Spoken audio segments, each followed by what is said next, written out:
शायद शिव महापुराण के माध्यम से अभी तक ये बात सामने नहीं आई, पर शिव पंचायत कथा में आ रही है, तो सावधानी से सुनना। एक प्रश्न हमारे भीतर खड़ा होता है, जब हम सूर्य नारायण भगवान को अर्घ देते हैं, जल चढ़ाते हैं, तो वो जल पृथ्वी पर जब गिरता है तो उसके छींटे हमारे शरीर पर लगते हैं। क्या वो ठीक है?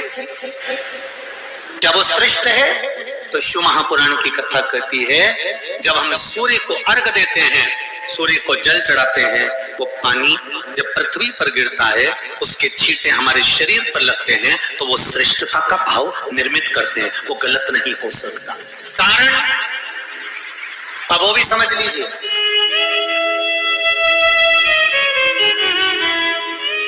अब सूर्य नारायण भगवान को आप जल चढ़ा रहे हो, तो छींटे नहीं लगे, उसके लिए क्या स्टूल पे चढ़ के चढ़ाओगे कि कुर्सी पे चढ़ के चढ़ाओगे?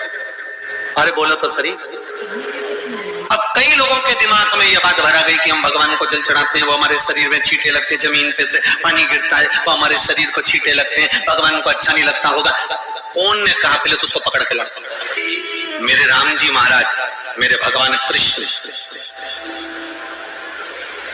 बड़े बड़े संत, साधु, सन्यासी, तपस्वी, साधक, उपासक जितने भी हुए, जिन्होंने सूर्य की आराधना करी, इन्होंने टेबल पे चढ़कर या कुर्सी पे चढ़कर जल नहीं चढ़ाया, इन्होंने पृथ्वी पर खड़े होकर ही, क्योंकि पृथ्वी तत्व के देव है शिव।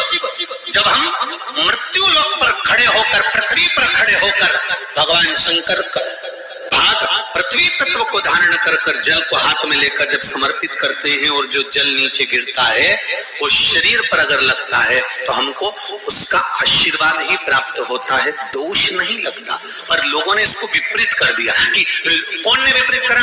कई लोगों ने इसको विपरीत कर दिया। कौन ने विपरीत करा? तो जो दूसरे धर्म के लोग होते हैं, जिनको हिंदू धर्म से नफरत होती है और जो हिंदू धर्म की पूजन, सेवा, अर्चना को समाप्त करना चाहते हैं, वो धीरे धीरे धीरे धीरे कहने लगे कि सूर्य को जल चढ़ाओगे तो शरीर में लगेगा, शरीर में लगेगा तो दोष लगेगा। इसको कह कहकर घर घर में सूर्य को जल चढ़ाना लोगों ने बंद कर दिया कि आप जल चढ़ाएंगे तो दोष लगेगा, शरीर पे छींटा लगेगा, शरीर को ऐसा लगेगा।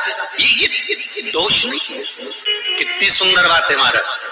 सूर्य नारायण भगवान को जब जल चढ़ाया जाता है, हाथ सिर से 8 इंच की दूरी पर होना चाहिए। जम के बोलिए, सिर से कितना ऊंचा होना चाहिए? 8 इंच ऊपर अपना हाथ होना चाहिए मस्तक से सूर्य को जल चढ़ाते समय।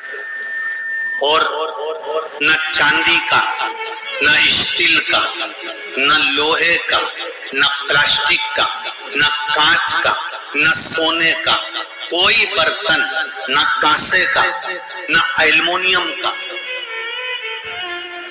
न पीतल का, केवल एक पात्र होना चाहिए, वो है तांबे का। काय का पात्र होना चाहिए? तांबे का पात्र। और सूर्य नारायण भगवान को जब 8 इंच ऊपर तुम्हारा हस्त है, और जब हम सूर्य को जल चढ़ा रहे हैं, कैसे जल चढ़ाना है वो भी समझ लीजिए। अगर कोई कैंसर का मरीज है, जिसके चेस्ट में कैंसर आ गया हो, लेफ्ट में, राइट में कहीं पर कैंसर आ गया हो, या कोई गठान आ गई हो, तो महाराज आप जल चढ़ाते समय उस जल की धार को सूर्य भगवान को जब चढ़ा रहे हो, तो धार आपकी गठान की ओर जाना चाहिए, जिससे सूर्य की किरण उस जल में से आपके उस स्थान पर पड़े, उस जगह पर पड़े जहां पर गठान है।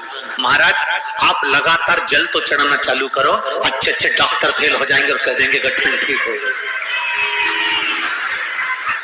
आपका लीवर और किडनी गड़बड़ कर रहा है, आप प्रतिदिन, आपका स्वास्थ्य गड़बड़ रहता है, आप प्रतिदिन ये ज्योतिष शास्त्र के अंतर्गत, रत्न शास्त्र के अंतर्गत, ये रत्न शास्त्र, ज्योतिष शास्त्र, रंग शास्त्र जो हमारे यहाँ है, रंगों के हिसाब से ये जितने रत्न होते हैं, माणिक हुआ, सोना, मोती हुआ, नीलम हुआ, मूंगा हुआ, पुखराज हुआ, ये क्यों कहते ये पीला है, ये सफेद है, ये नीला है, ये लाल है, इसको शरीर में क्यों पहनाते? उसका कारण होता है कि जब शरीर में पहनते सूर्य की किरण उसमें पड़ती है, हमारे शरीर पर वो कलर का इफेक्ट पड़ता है, उस कलर को शरीर पर लगता है और शरीर पर लगता है तो हमारा शरीर धीरे धीरे, हमारी जो इंद्रियां हैं वो सही होने लगती है, काम सही होने लगता है। तो आप कहते हो ना सब, मैं कौन सा नथ पहनूं, मैं कौन सा मोती पहनूं, मैं कौन सा पुखराज पहनूं, मैं कौन सा नीलम पहनूं, वो ज्योतिष शास्त्र के अंतर्गत, रत्न शास्त्र के अंतर्गत जितने रत्न हम पहनते हैं ये केवल उस किरण के लिए ही तो पहनते हैं कि जो सूर्य की किरण मिले,